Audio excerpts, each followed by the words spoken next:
This is the CPPS Technical Assistance Workshop for fiscal year 22. This is for those of you that are going to apply for our RFQ, our Request for Qualifications. This is just a little bit about the city contracting requirements and the process and what to expect during that process. So a little bit of information about the CPPS program for those of you who are not familiar with it. CPPS is awarded to nonprofit organizations and public agencies for projects, programs, and services that provide a one-time social, environmental, cultural, or recreational community need. And the CPPS Funding Program is governed by Council Policy 100-06. I do recommend that you take a look at this council policy before filling out your application, but we will go over a few bullet points or things to remember about this policy that'll be helpful as you go through the process and you fill out your application. So a little bit about our last year that we had CPPS funding. Now, for those of you who have applied practically every year in the past that I've been doing this, you know that in fiscal year 21, we did not have CPPS funding due to COVID. Those funds were used for COVID-related emergencies. But in fiscal year 20, this is a summary of what our program looked like. We had $1,491,830 to distribute to the community. The total that was expended was $1,310,897. Of those funds, we had 155 contracts, and those contracts were for different programs, projects, and services within the San Diego community. By contract, $1,040,974 was allocated, and the award range was from $671 to one contract was for $29,900. As you may or may not know, some of those funds can be distributed by the council office to a city department, and that can be done by memorandum. And we had 34 of those memos that funded city projects. $269,923 were allocated to those city departments and those city projects. And the allocations ranged from $237 to $40,000 in that transfer range. So some examples of CPPS contracts that were fully executed in the past. Feeding San Diego received a contract for warehouse operational equipment. The Mira Mesa Town Council received a contract for the 4th of July celebration. The City Heights CDC received an allocation for the Mid-City Homeless Outreach Program. The Star Pal program received funding for a website redesign. The Young Audience program received funding for their Neighborhood Library Initiative, which got arts to local neighborhood libraries for children. The Workshop for Warriors program was equipment for their machining classroom, where they were doing education for veterans.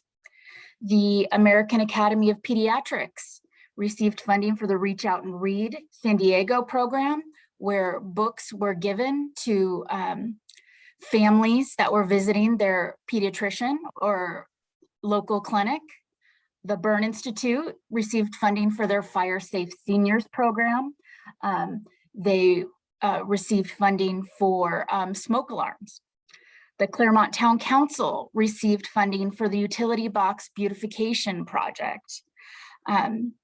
As you can see, there are a wide variety of programs, projects, and services, different organizations that have different relationships to the community and provide all kinds of different services to that community. They've all been funded by this program. If you're interested in learning more about the programs that we have funded in the past, please look on the CPPS website under funding allocations, and you'll be able to see everything that we've funded since our formation in fiscal year 12.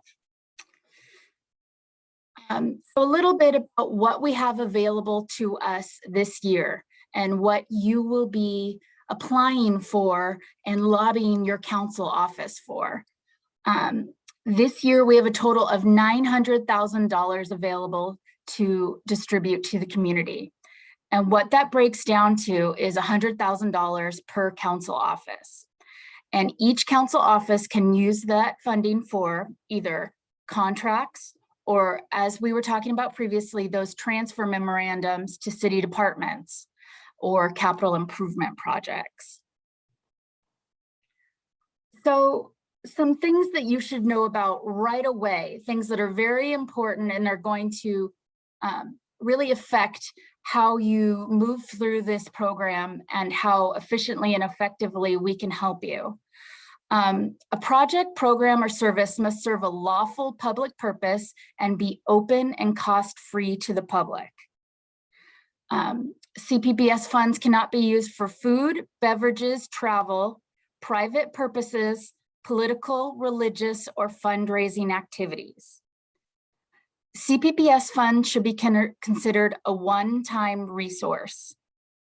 Project, program, service must incur within the fiscal year, and we'll talk about that more, but the fiscal year for the City of San Diego is July 1st, 2020, when the application was made available, through June 30th, 2022.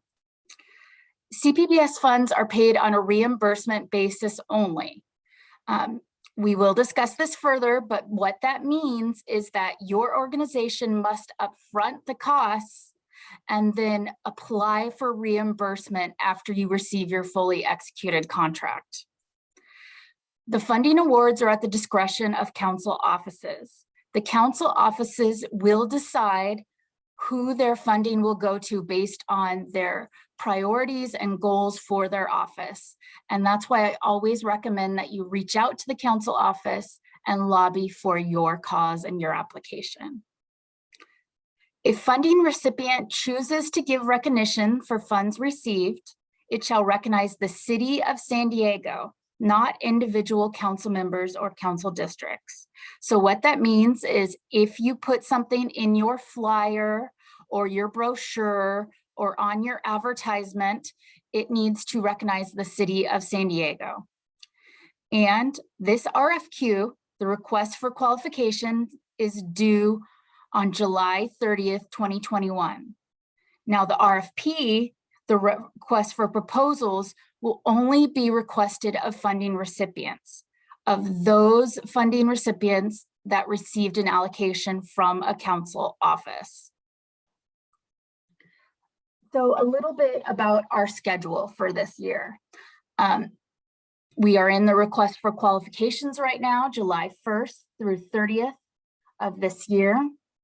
We will make a recipient announcement after the council offices have chosen who to fund, August 30th through September 3rd of this year. Once that is announced, we will tell you about what is needed to complete the request for proposals, the RFP, and that will be due by September 17th. And here's where it gets a little gray or vague, the city department processing. It takes a while for it to move through the process, and I try to explain to folks how many steps it has to go through before you have a fully executed contract. And that's why it takes a little longer than we would like sometimes. So, let me go back. My apologies. The first thing, after you complete your RFP and are selected by a council office, is you will receive a contract. After you receive that contract, it has to go to city council for approval. And that is, it can be a lengthy process. It's reviewed by multiple council offices and then has to be scheduled and voted on at council. After city council approval, it will go to the mayor to be resolved. And then after it's resolved, it has to go to the purchasing and contracting and city attorney's office for final signature and execution. After we have that fully executed contract, that's when we'll invite you to seek reimbursement. And once you complete all the paperwork for the reimbursement, you will receive a payment. We are hopeful that that will happen in the spring of next year, the early spring preferably, but dates are subject to change due to unforeseen circumstances or things that happen within city departments that we have no control over. So where can you find out more information about the RFQ besides this workshop? You can go to our website. And if you go to our website, you will see all the information needed for a complete request for qualifications or RFQ. You'll notice that there is a CPPS funding application, and that will link you to the Seamless Docs platform. And a little bit different this year, you'll notice that the application is fillable and it is online, and all of our requirements are to be attached to that application.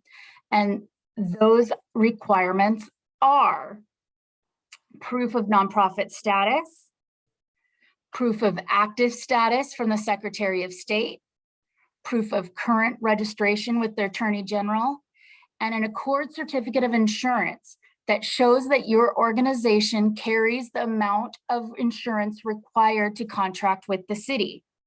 So as we said earlier, July 1st, the RFQ was available online. July 31st, just a couple more weeks, the RFQs are due by noon. So your items need to be submitted through the CPPS application, and I've linked the application.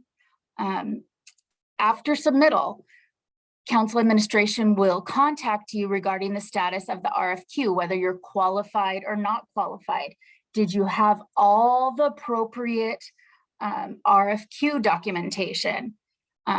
If you do not have all the appropriate RFQ documentation, there will be a cure period, a short period to amend your application or make corrections and get yourself qualified. So some specific reminders about the CPPS funding application. Please use the CPPF RFQ instructions as a guide. They take you step by step through the application and will be very helpful to you.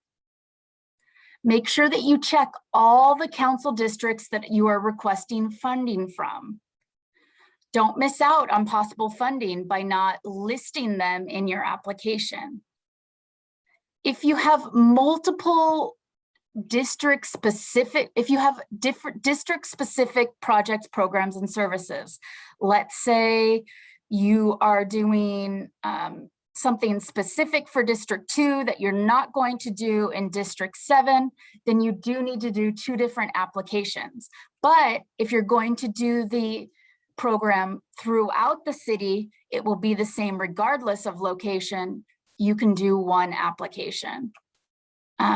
Make sure that you prove that that project, program, and service is open to the public and provides a public purpose. Provide a detailed use of city funds section. You can only be reimbursed for expenses described in this section.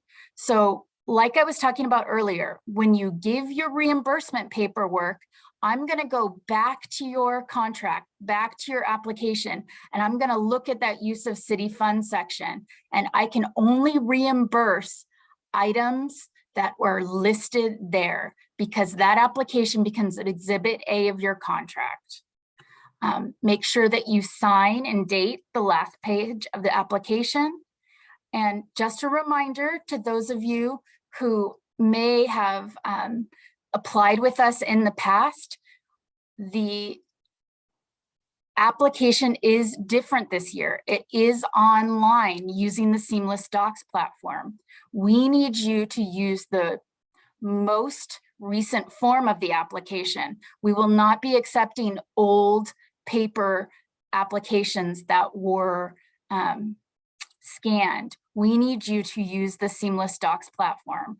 And if that's a problem or you're having questions, please feel free to reach out to me and we will make sure that you receive the assistance you need. So I want to give you examples of those RFQ requirements if you haven't seen or worked with this paperwork in the past. You need a proof of nonprofit status or exemption determination letter from the IRS. You can check your organization's nonprofit status at the tax exempt organization search tool, and you can see that it's linked here. If you cannot find yourself on the website or you have lost your letter, I've also included the contact for the customer account services, and you can request to receive an affirmation letter. And then the requirements the IRS has, you need to provide your full name, your employer identification number, and an authorized signature, an officer or trustee requesting that letter. Now, the proof of good standings. As you can see on the left, we have an example of an active status from the Secretary of State and their website. And you can see a current status from the Attorney General and their website. And you will notice that it is mentioned twice that you must remain active or current for the duration of your contract. If at any time you receive a delinquent notice, you will be disqualified from our program. The city departments will not receive or any paperwork of an organization that is delinquent. So I noticed when I was reviewing a few of the applications that came in, some of you are current awaiting reporting. Make sure that you are staying on top of that and providing all the paperwork that the state is requiring. It is incredibly important that you stay active or current, or purchasing and contracting, and the city attorney's office will not approve your contract. So right now we're just requiring proof of insurance. And this just shows us that you have the insurance required to contract with the city. If you do not have this insurance or hold it presently, you are going to have to purchase it. The city departments will not create contracts, will not process contracts, will not sign contracts without the basic insurance requirements. And those requirements are at least $1 million per occurrence for commercial general liability insurance, and it's be subject to an annual aggregate of at least $2 million. And you can see that over on the sample. And on, if you go further down to the automobile liability insurance, yes, this is required, whether or not you own autos or drive autos for work.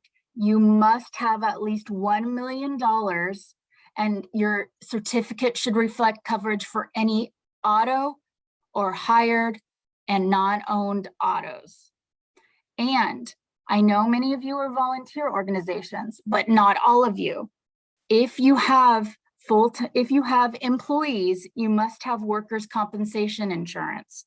And that liability coverage must come with a limit of at least $1 million.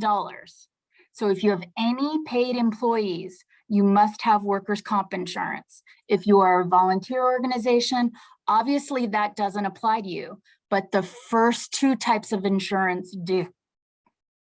And as we were talking about with the statuses from the state, your insurance must remain current for the duration of the contract.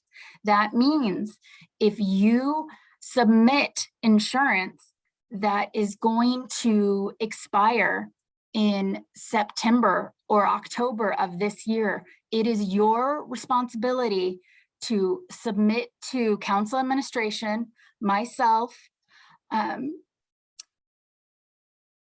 a copy of your renewed insurance packet. That is very important. If you do not submit current insurance, you may get disqualified, or you may slow down how quickly you go through the process if you don't do it in a timely manner. So, little about request for proposals, RFP. This will be what will be requested of you if you receive funding, if you are chosen by a council office and given a funding allocation. Now, the request for proposals will take place through September 3rd through 17th. And this is when you will provide your remaining documentation requirements.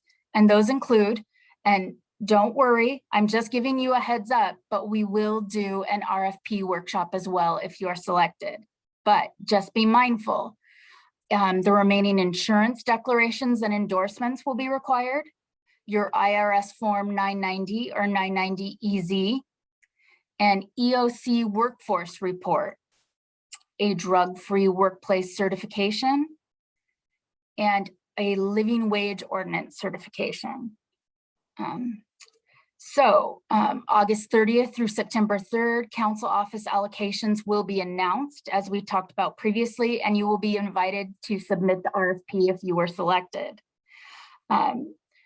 The drop dead date or deadline for RFPs will be September 17th by noon. Once again, if there are some problems with your RFP, you will receive a short cure period to fix or correct any mistakes, but please note it will be very short, and if you cannot get that paperwork in on time and corrected, you may be disqualified.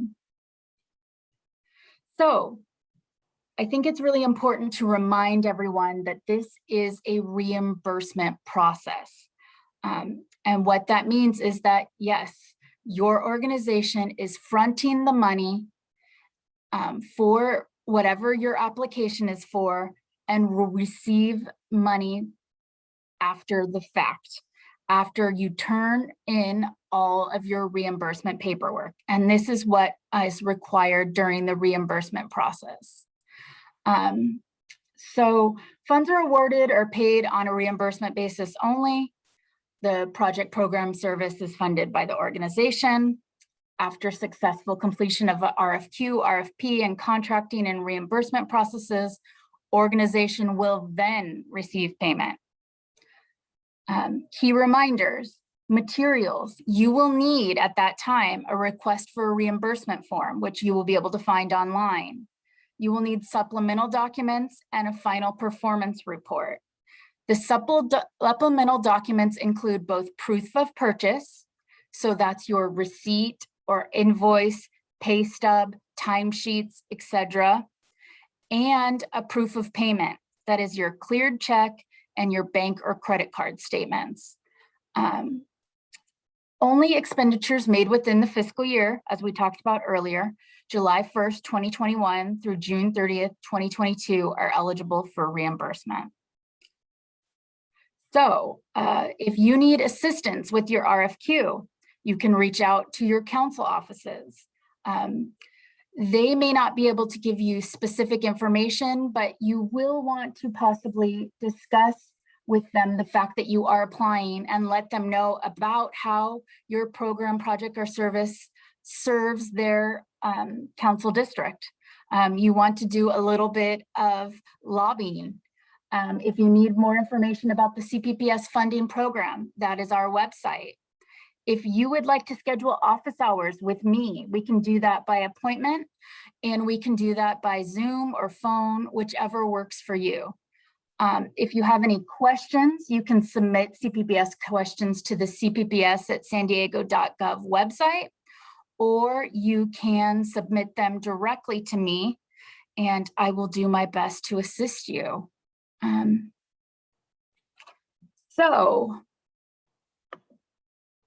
Okay, I need to stop share screen. There we go. All right, I am here to take questions and help answer anything or clarify anything that might need help. It looks like Allison has raised her hand. Thanks, Allison.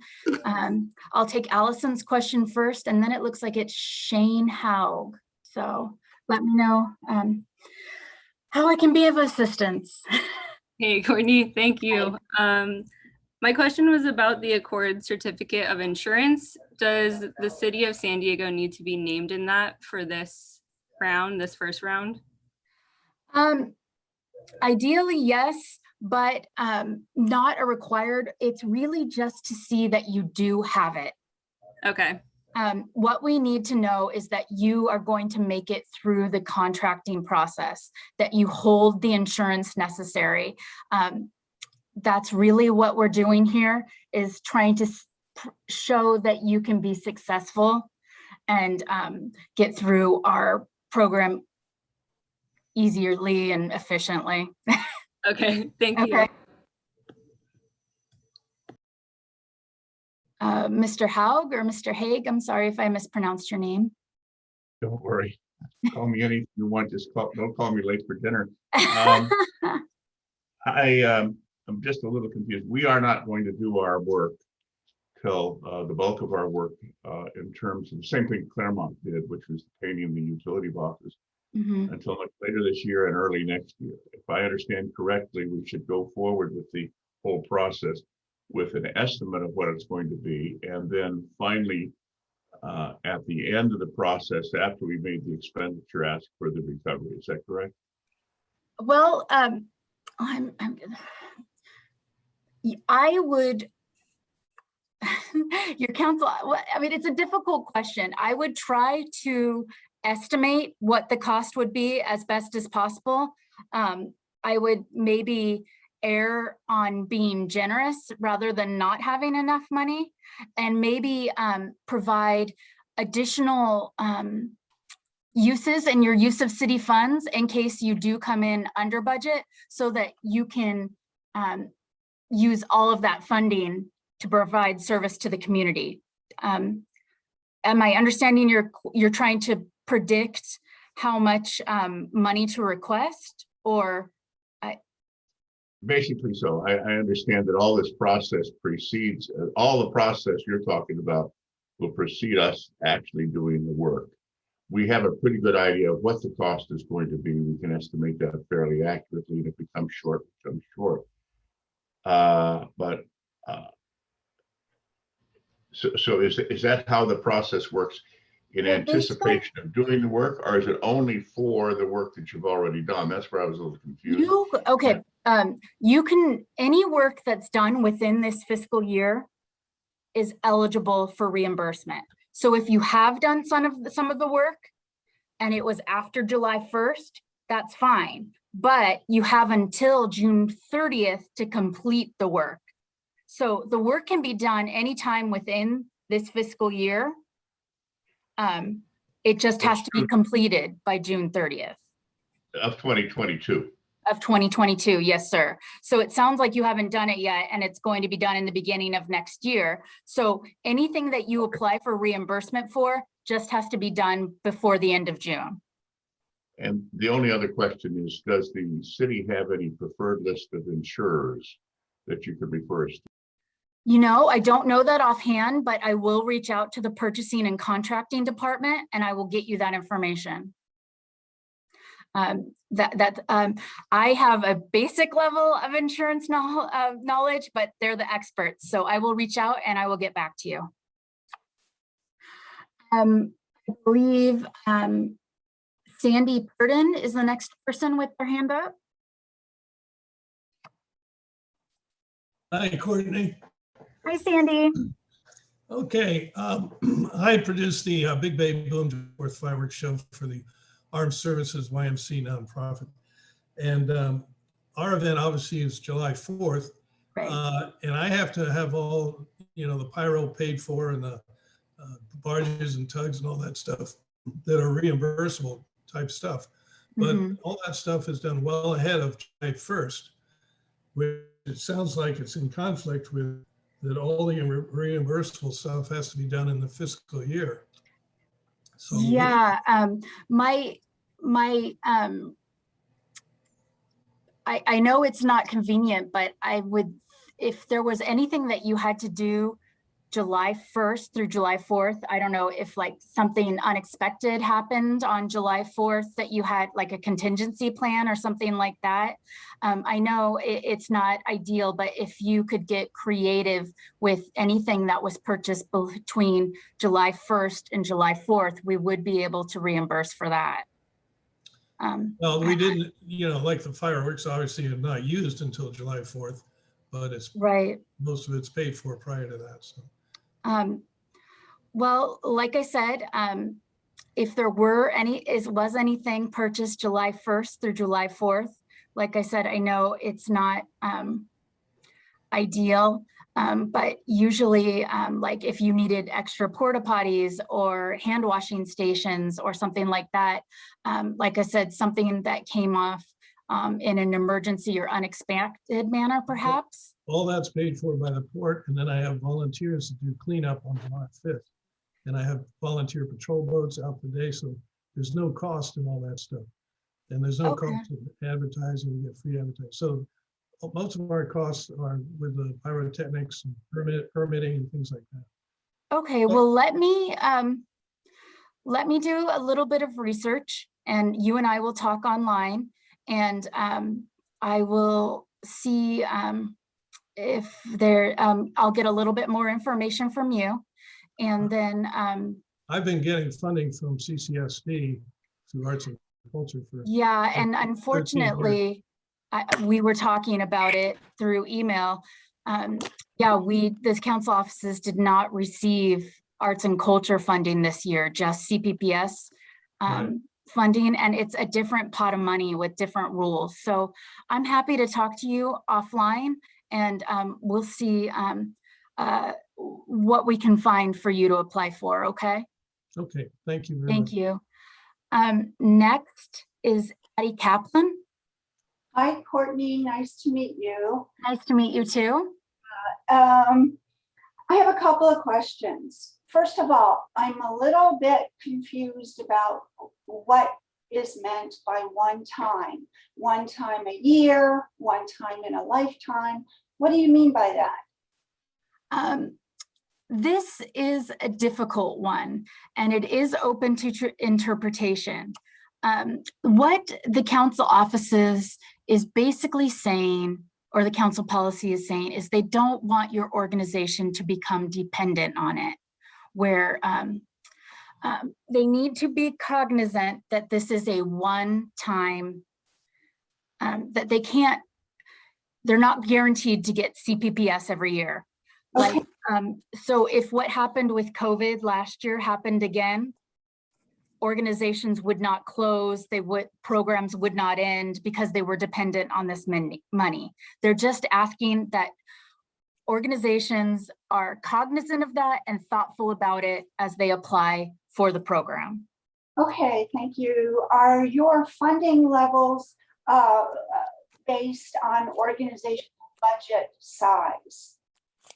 No, it is solely at the discretion of the council offices and what their goals and priorities for their council district are. So perhaps one year they have, they really want to address homelessness. So they may mostly do homeless organizations and do very high levels of funding. Maybe another year they just want to evenly distribute it throughout the community. It really is just at their discretion. It is their money to do with as they please. All right, well, thank you so much. You're welcome. Next is Kira. Oh, I'm sorry. Did you finish, Addie? Yes, thank Oh, you. okay, sorry. Kira Shimke? Kira Shimke, can you Hi. unmute Yes, yourself? sorry. Oh, I was no, that's unmuting okay.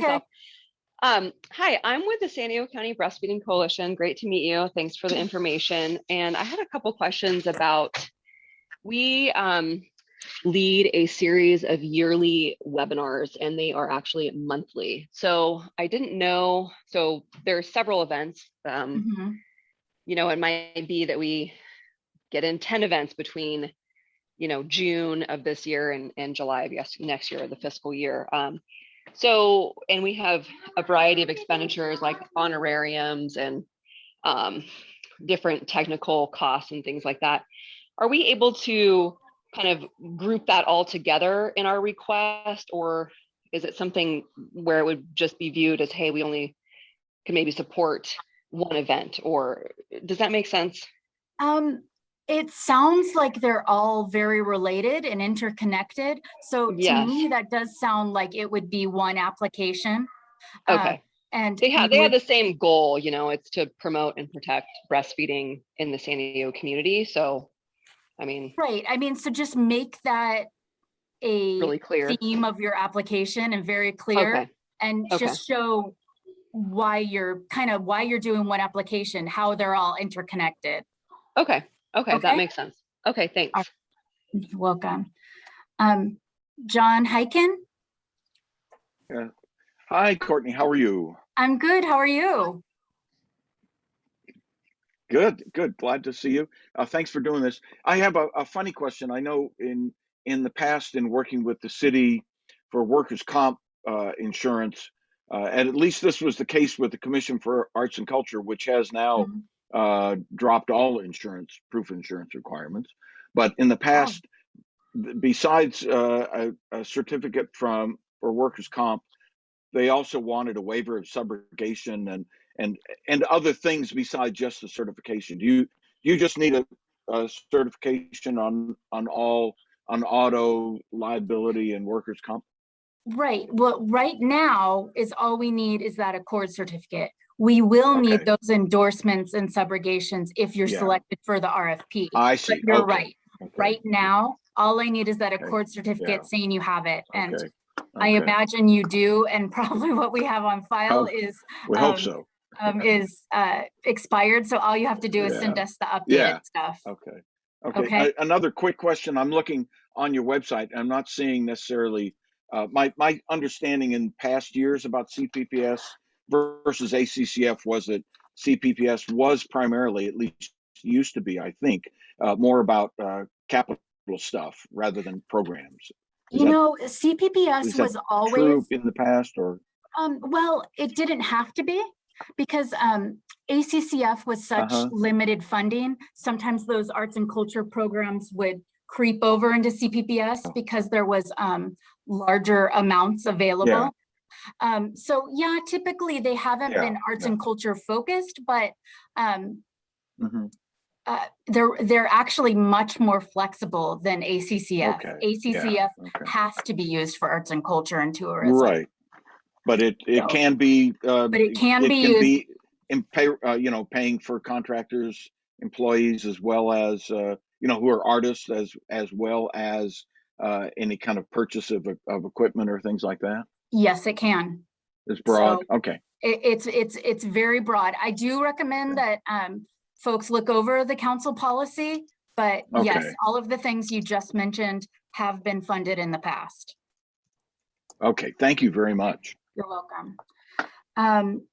Up next, I believe is Marquita Thomas.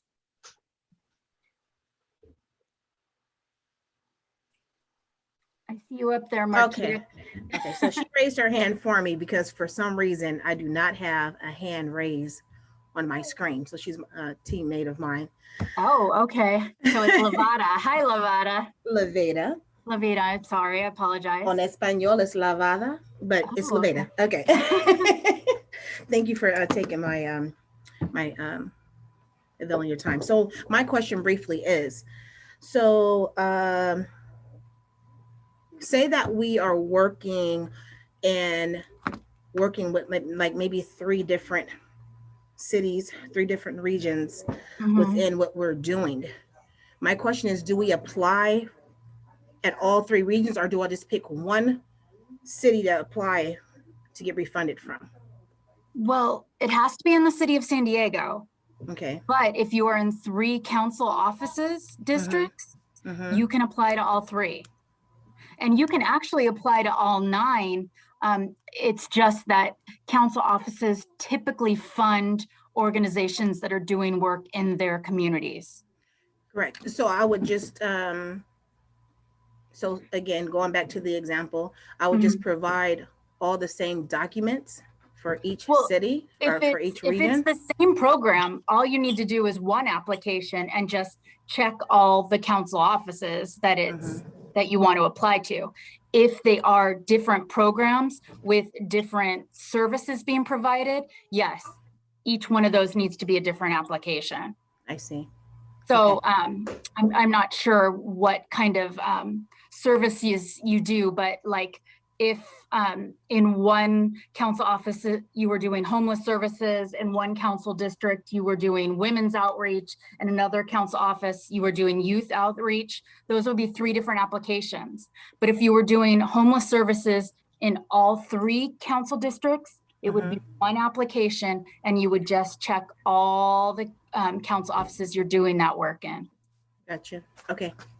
Okay. And briefly, the Accord insurance certificate, because we are insured, do we I'm trying to get a better understanding of what do you mean by Accord insurance certificate? Does it have to be under that umbrella, or do we just provide our insurance that we already have? It looks like if you go back to that page that talks about insurance, it needs to look like that. It's an official document. Here, I'm going to share my screen that shows that you carry the insurance needed. So I'm going to show you what that document looks like. Just a second.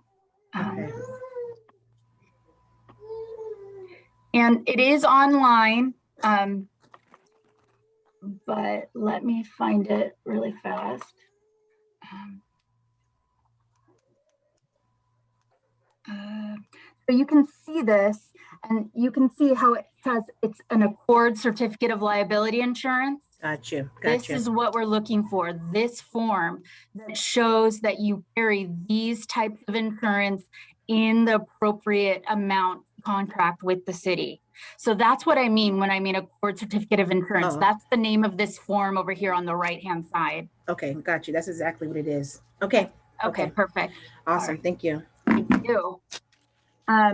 All right, I believe Blake McCarty is next. Hi, Courtney. Thank you for this session, and thank you for taking my question.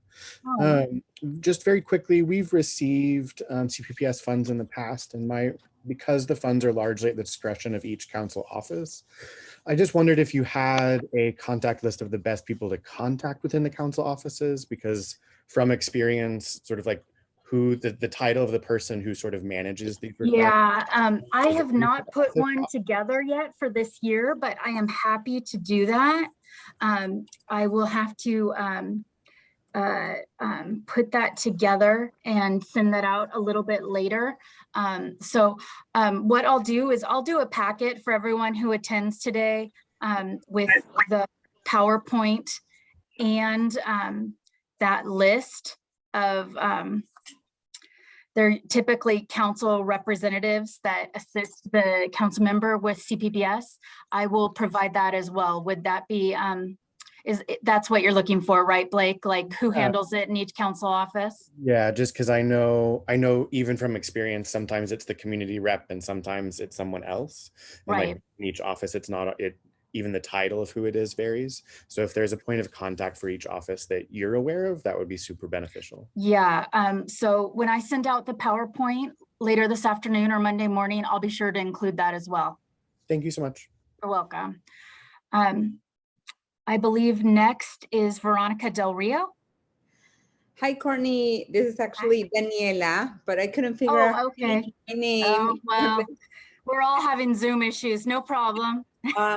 just really quickly, I was wondering if we've received CPPS funding in the past for a particular program, can we apply for funding again for that program? Oh, sure. Okay. Yeah, that's not a problem. Yeah, because it's different every fiscal year. So it's a new pot of money. And if you're just continuing those services and those services are still important to the council member, yeah, please go ahead. Okay, perfect. Okay. Right. No, I have who is that? Oh. Okay, are there any last minute questions? Anything else that you want to ask or address? I'm not seeing any other hands raised. Thank you everyone for attending today. Please contacting me with any more questions or concerns, and please keep an eye out for that follow-up email with a copy of the PowerPoint and the list of council office representatives to reach out to if you do want to let them know that you're applying and let them know about your services that you're providing to the community. So thank you again, and everyone have a wonderful weekend.